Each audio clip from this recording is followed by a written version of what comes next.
3, 2, 1.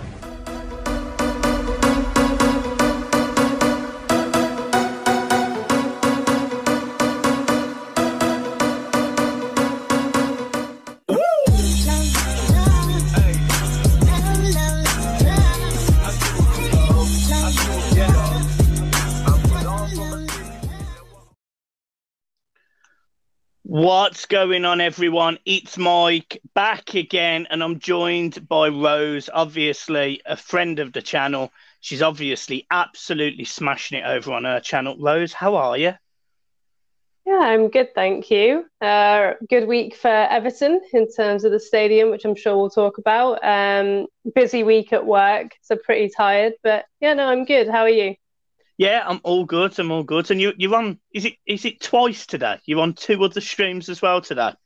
Yeah, I'm on the Falcon Blues, and then I'm on an Arsenal podcast as well. So yeah, got a busy day.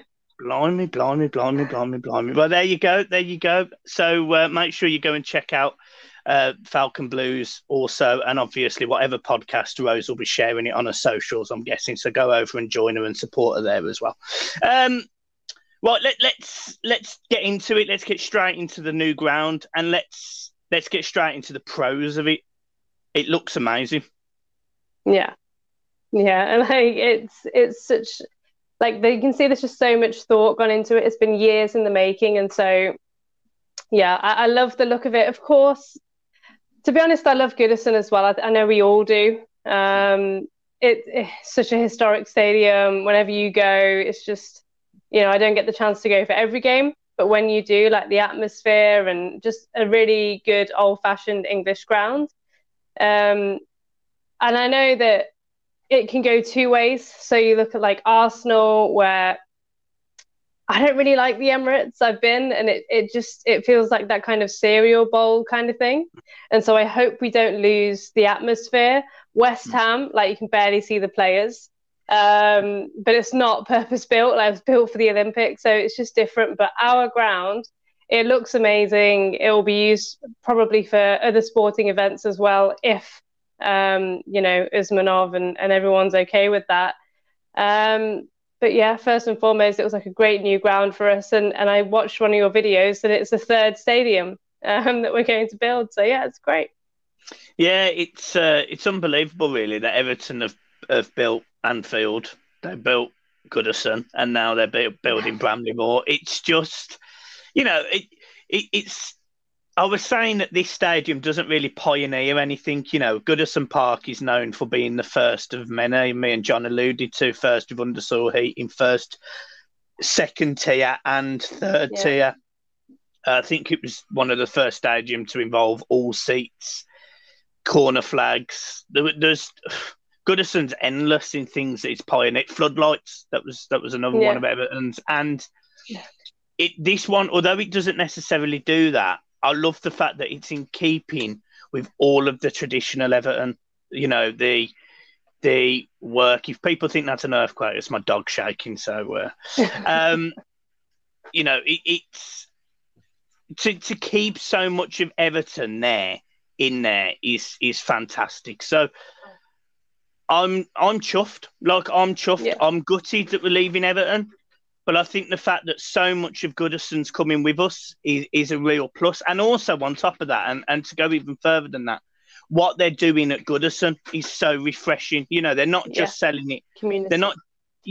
They're not just selling it off to the highest bidder. What they are doing is genuinely looking after the community still. They're still going to be providing for all the local facilities, the pubs. It's just fantastic. I'm so happy with the way that Everton have gone about everything. They've literally ticked every box. They've dotted every I. They've crossed every T. Yeah. Everyone has to be happy. And I know that Heritage England weren't happy, but, well, at this point, fuck them. Yeah, exactly, as well. And just even the economy as well, and all the jobs it will bring just for the area as well. I think it's, it's a no-brainer, especially with our waiting list as well. And I think having Ancelotti as manager, for me now, it's about building that team that's like worthy of playing there. We've got 3 years. Hopefully Ancelotti's still in charge for the next 3 years, and like, let's build a team that can compete when we go there. Yeah, exactly. I think it was really pinnacle. And not that I read too much of what the Liverpool Echo write, to be honest, because I usually think they're quite biased towards Liverpool, yeah, as all of their writers know. Hence why I've never worked with them. But one of the things that they wrote today is, as a result of the stadium being approved, it's kind of meant that £100 million has come off the balance sheet that Everton have had to carry. Now, financial fair play is a really tricky one, and to be honest, I wouldn't know my backside from my elbow to be able to really fully explain it. But having money taken off that bottom line figure, surely that's a huge benefit to Everton in terms of their plans this summer.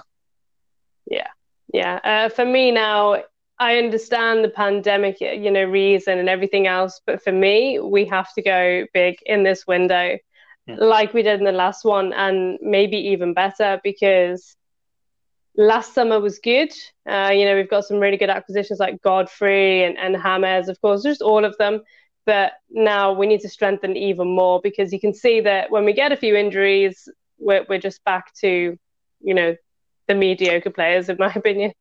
Yeah, you are right. We go from sort of top 4 challenging team to sort of mid-table between 8th and 12th challenging team, and we've seen it with players like, and this is no disrespect to any of the players that I'm about to mention, but Iwobi is probably the ultimate professional, but he's not necessarily a top 4 player, and that is why he didn't get into Arsenal side, so he shouldn't be getting into us when we're above them.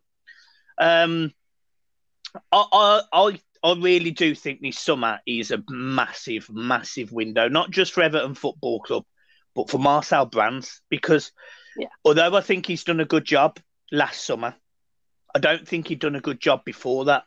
And I think I sort of can put that down to the manager he was working with, not being a particularly attractive manager to go and get players for him, Marco Silva. I get it. Like, I understand that. So this summer's massive for Marcel. And I expect Everton to go big. I can't see why Everton won't necessarily go out and get a big name, because we've seen it already. Carlos Ancelotti's style is to go and get well-known names. He doesn't necessarily go and get the unspoken about gems. I suspect that Ben Godfrey was a Marcel Brand signing, and James Rodriguez was a Carlo Ancelotti signing, and that's the pedigree. And if them two are working together like that, then I'm absolutely fine with it. Yeah. That being said, who do you want to see this summer? Oh, who do I want to see? And you can't base Bissouma. You can't base it on James Rodriguez looks. That's not allowed here, Rose. I like Bissouma from Brighton. If we're talking about realistic ball-carrying midfielder, I like Bissouma. I think that would address a lot. You could have Bissouma and Doucouré. You could switch Alan out, because he's not the quickest. I really like Alan, but against Chelsea, when there's no Doucouré, he's just too slow. And so for me, Bissouma would bring that pace. I think a lot of the top 6 are going to be looking at him now. I think Arsenal already want him. Yeah. In terms of a winger, I honestly cannot name one. I don't see us getting... But I think we need 2 midfielders, but I just don't see us, when we've got 3 last summer, I don't see us getting 2 more. So I'd be happy with someone like a Bissouma. Do you know what? I like McNeil. I know he scored that amazing goal against us at Goodison, but he's exactly what we don't have. We don't have anybody who shoots from distance, cutting inside. Richarlison's probably the only one that can do that.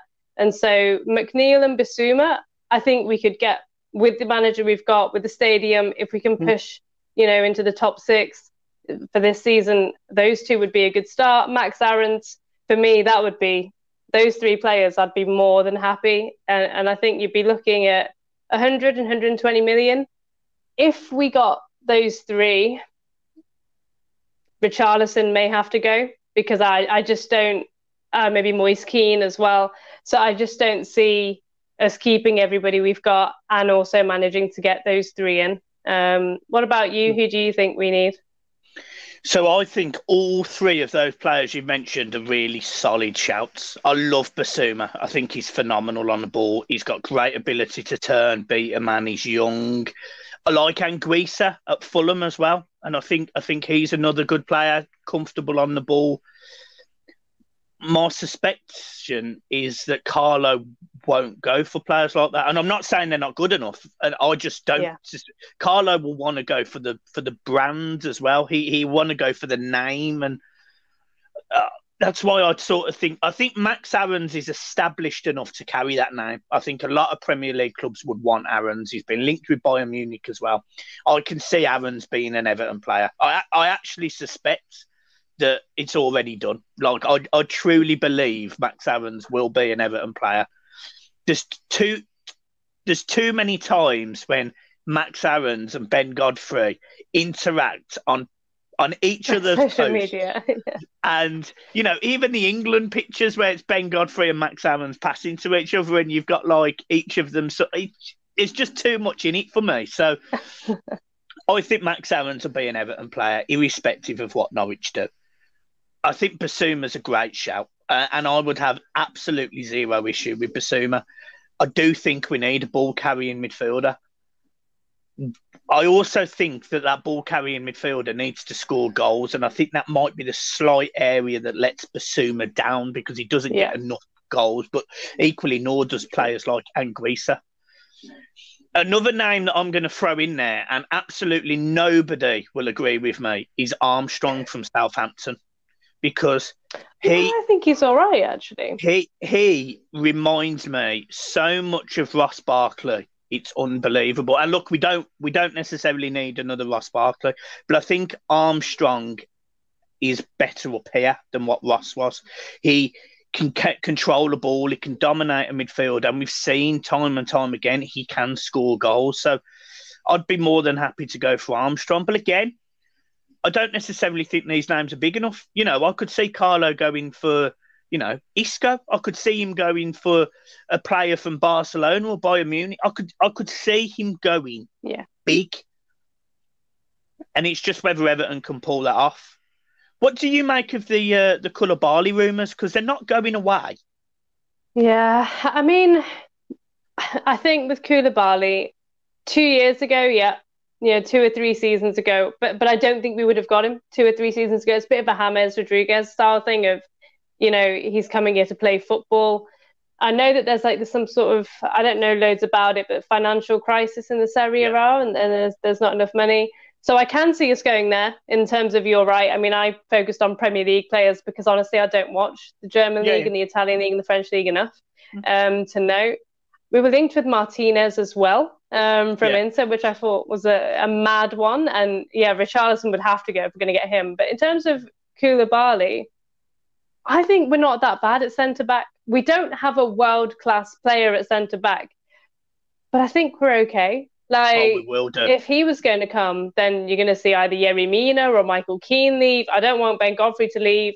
It could maybe Mason Holgate as well, but hasn't he signed a 5-year deal recently? So for me, Koulibaly, I think he's 30. He's a great player, but I'm looking at longevity now, and he won't be here in 5 years. He might not even be here when we go to the new stadium. So for me, it's a no.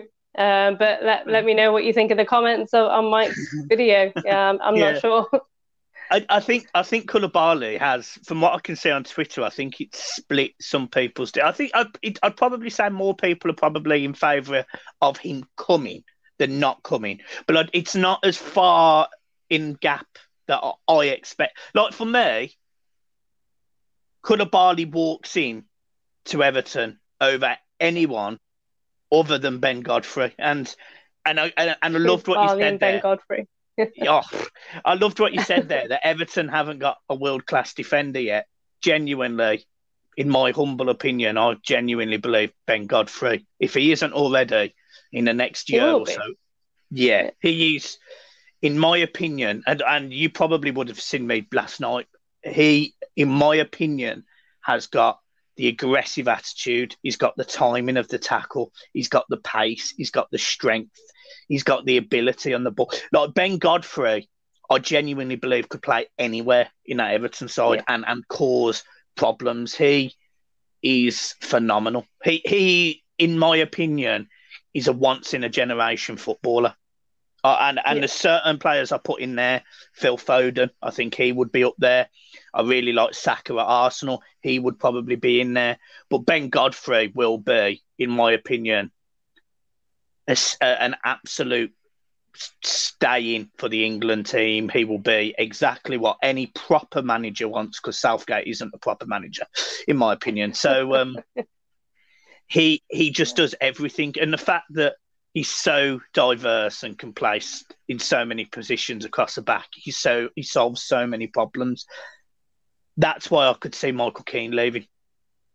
Yeah, maybe even someone like Spurs. I know that Mourinho is not too happy with his defence. Yeah, and he was linked with them, I think, last season. So, if we, I mean, it sounds weird me turning down Koulibaly. Who am I to do that? But yeah, if you're going to see Michael Keane go, similar ages, Koulibaly is, better than Michael Keane based on what people say. Like, that's just me saying that, everyone talks about Koulibaly being world class. So why not? And then put Godfrey in midfield to cause some mayhem. He scored a goal in training, Ben Godfrey, the other day, and I couldn't believe that he scored it. It was an absolute rocket, and you just sit there and think, woof. Put him in midfield. Yeah. So another area that we've touched on, and obviously it's great news about the stadium, it's great news about the players we're being linked to it, but obviously there is some players at Everton that haven't performed this season or haven't been as good as they usually are. I would say you could probably throw Andre Gomez in there. You can throw Iwobi in there. Bernard. Probably Richarlison, although he has turned up in a few games this season, but it's not been consistent enough for me. And then obviously we've also got our brilliant Italian in Moise Kean, who doesn't even play for Everton at the minute, and he's absolutely smashing it at PSG. So, what's your thoughts on them? Well, we haven't really included Delph or Gabaman in that either yet. Okay. Yeah, let's throw Delph in there as well. I was going to come on to Gabaman in a minute, so that'll be the last point we talk about. So leave him out of this for a second. I wouldn't really have an issue with all of them going. To be honest, I think Bernard, he's had some really good games and scored some really important goals. The FA Cup one, obviously, we're out now. But 120k a week, it's just, I know we didn't pay anything for him, but if we could get him off the wage bill and just send him somewhere else, that would be fine. Iwobi, for me, just doesn't do it enough. I mean, he spoke about his preferred position on Instagram and he got a lot of stick for it. Where is it? Because I've seen a lot of people saying, it's on the bench. Like, is that your preferred position? I just don't know. Gomez, I really liked Gomez in the loan season. I know everybody did. Whether it's the injury, his fitness, both, he's just not there. There's a player in there, so I'd probably keep him as a squad player. I think we could do worse. Yeah. But Delph, I think, needs to go. He hasn't done anything. He's just spent all of his time, on the injury table. So Gomez probably is the only one that I keep out of them. I think it's difficult because it's quite interesting to say. I'll tell you what, the dog's going absolutely mad on the bed. No, sit down. I think it's quite interesting that we mentioned, all of the wages that we can save there. And equally, the transfer fees that some of the... I mean, we will never get £35 million for Iwobi. Like, it would never happen. But I'd happily sell him for 15. I'd happily just get him off the wages. I'll take a loss on these players. Bernard, yes, fair enough. We didn't pay anything for him, but we've paid his wages for the best part of 2 and a bit years now, I think it is. So look, give me £5 million for Bernard and get rid of his 120 grand a week wages. Other players, Delph, 80 grand a week. Again, I don't think we signed him for very much money. Just get him off the wages, take a nominal fee. It's more about the long-term building of Everton Football Club, in my opinion. And what these players have also done is stifle the opportunities for the younger lads. Like, I would rather see Nkunku come onto a pitch than Iwobi. But we're still seeing Carlo Ancelotti going with Iwobi. And I get it. He is a seasoned professional. He's played in the top division for a lot of games now. So fair enough. No issues. But I would prefer to see Nkunku given a go. I'd prefer to see some of the younger lads given a go in games where we need to change things up. I just would prefer that. Yeah. It allows you to do that if you get rid of them players. And also the issue is, we've seen it at Arsenal now. They've let a lot of their youngsters go. One being Gnabry. Eventually at Everton, I've spoken about it before on my channel, the kind of route from academy to first team. I'm not expecting all of them to get there. They won't, they won't all be good enough. But as you say, in the last few years, your Delphs, up to a point, Sigurdsson, I think Sigurdsson's been good this season, but, these players just haven't had a chance and they will go elsewhere. And then in a few years, you might be saying, oh, look at Onyango, like, look how he's playing at this club. You might go to someone like Brighton or Bournemouth and then just be amazing. Like, you don't know.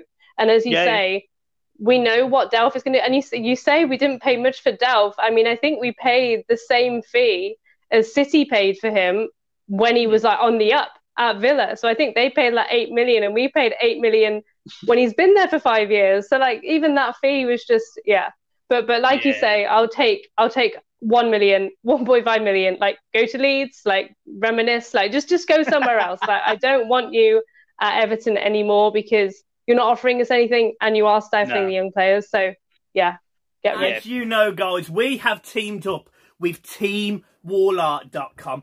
Absolutely fantastic. They make fantastic metal plaques, as you can see here. Everton, a good Everton badge. You've got the man himself, James Rodriguez, there for all of our Colombian fans. They do worldwide delivery. Let me say that again. Worldwide delivery. 10% off with the discount code BBN10. And if you get on the website now, you'll see different plaques ranging from $7.99 with some down to $5.99. So get yourselves over to teamwallart.com using the discount code BBN10 because honestly, you have no idea how much it helps the channel and helps a family business grow. The link is, of course, in the description below. Get yourselves over to teamwallart.com now, guys. Buy yourselves a plaque. I think you are absolutely bang on, and because of those players like Delph, like Onyango, he's been on the bench. I've never really seen him play, And then when we have seen these players play, Thierry Small was a great example the other night when he come on.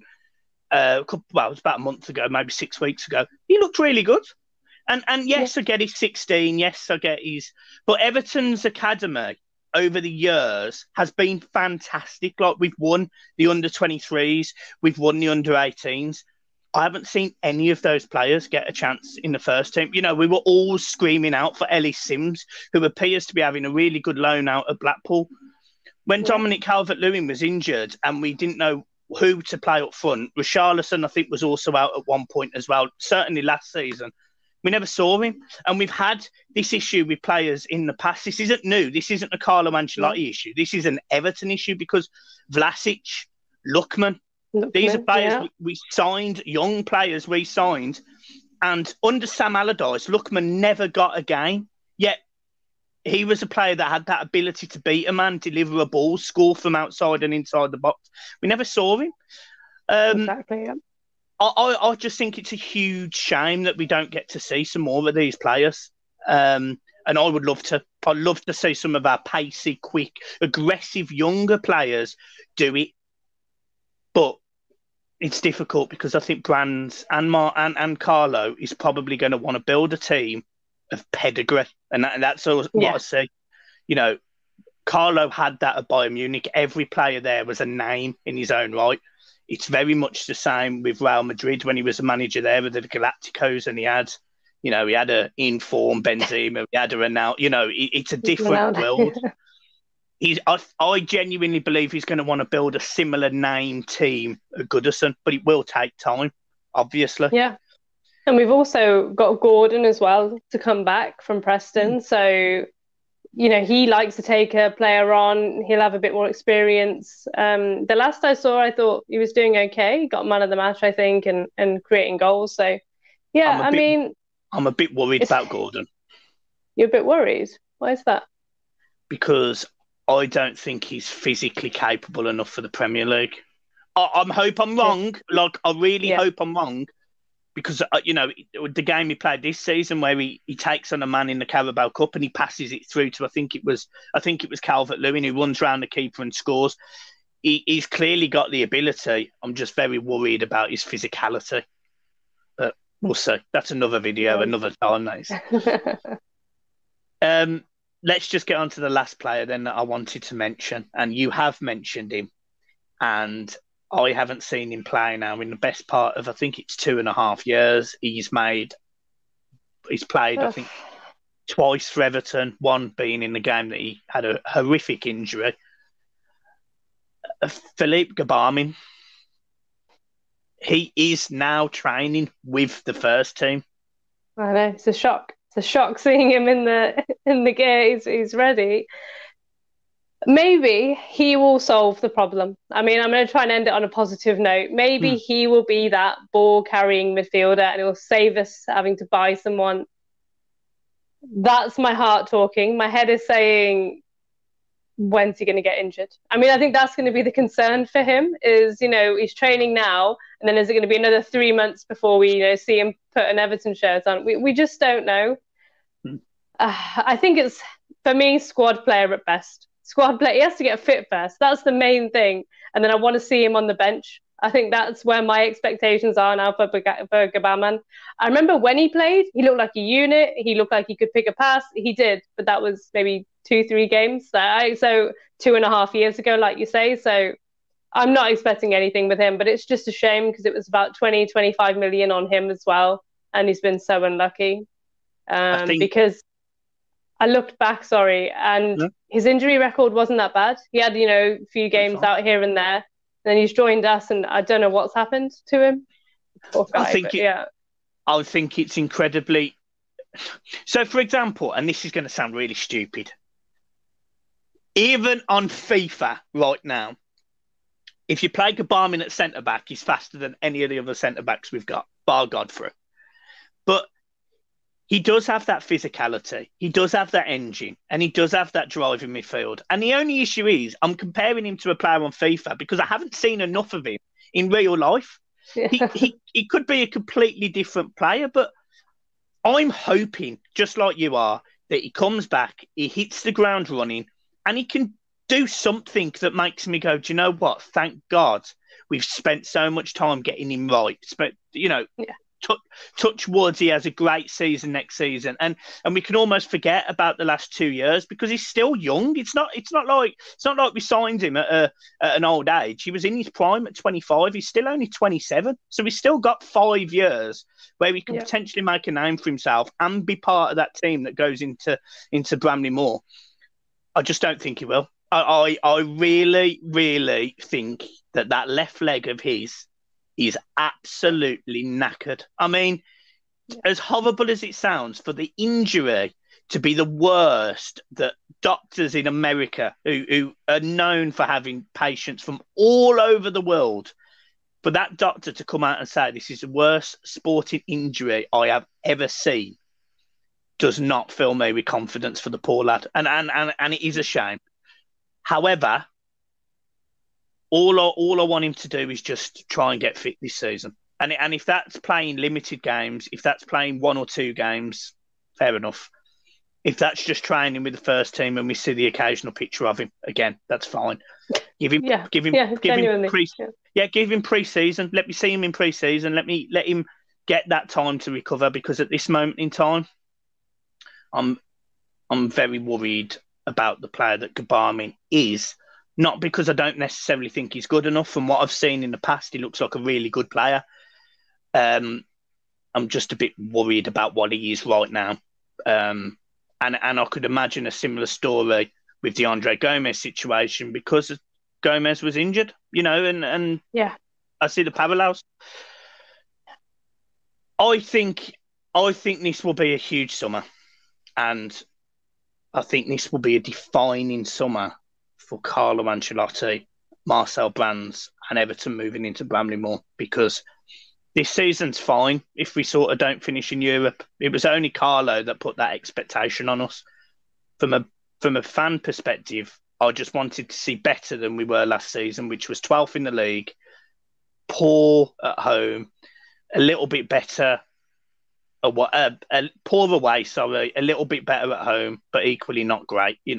It weren't a good season last season. Yeah, definitely. I mean, I'm looking at some of the teams that we're, hopefully going to finish above, your Arsenal, your Aston Villa, decent teams. And so the league this year has been so competitive with like the emergence of West Ham and Leicester continuing as they are. And so, an 8th place finish for me, it wouldn't be the worst thing. And then go again in the summer, invest some money, get Ancelotti the players that he wants, and we'll just see how we go next season. Like you say, I've been really impressed with our games against the big teams. I mean, the Anfield one is just huge for me because you have a whole generation our age and under who just haven't seen us win at Anfield. So, yeah, that game, no matter where we finish the season, I'll always remember that one. So. Yeah, that for me was the second motion of the domino effect. And I've mentioned that a few times in various videos. The third one is to win a trophy. Yeah, win a trophy. And that's where you change the winning mentality. I think that was been a severe blocker for Everton over the last few years. So, yeah, I think you're right. I think that's massive. One last question, very quick question before I let you go. As I say, you're doing streams with everyone today. Where will Everton finish this season? I'll tell you mine because I'll be short and sweet. Everyone knows I think Everton stay where they are. I think it'll be 8th. I think we're too poor at home and I can't see that changing. And it's horrible to say, but we've looked awful in them games against the teams you'd expect us to be at home. So where all of a sudden that's going to change, I don't know. However, I think we'll pick up points away from home. Wouldn't surprise me if we go to the Emirates and West Ham and beat them. But it also wouldn't surprise me if Crystal Palace come to Goodison and beat us either. So 8th for me. Although, if West Ham do dip, then I could see us finishing 7th and West Ham finishing below us. Yeah, I think I have to agree with you, actually. I think I'm just looking at 8th because we have some good fixtures, like you say, that I would expect us to win, but we haven't been winning them. So... Still got Spurs, Villa, Arsenal to play, Man City as well. It's just, for me, 8th. I mean, I would like to finish above Liverpool. I see them there in 7th. But they now, with Jota back, I think they're just going to carry on going as they are. And for me, I don't see West Ham bottling it. I know a lot of people talking about Moyes and how they will. But I just don't. I think they've got a very good squad. He's got them playing. I can see them staying where they are, and Spurs, I think, will be Spurs and inconsistent, and unfortunately, I think we will too. So, yeah, I'm going to agree with you there. 8th. There you go. Guys, it's been an absolute pleasure, as always, to have Rose on. Make sure you go over and you subscribe to her channel. It's really important for us that you like the videos as well, because that changes the YouTube algorithm in our favour. So make sure you like the videos and press subscribe. Rose, anything to say at the end? Push yourself. No, plug yourself. Go on. Just thank you for having me on. Yeah, go check out my channel, Everton Rose. I'm on Instagram as well, Everton__Rose. So do follow me on there. But yeah, thanks, Mike. So, no worries at all. You're always welcome. Guys, it's been a pleasure as always. See you soon. Peace.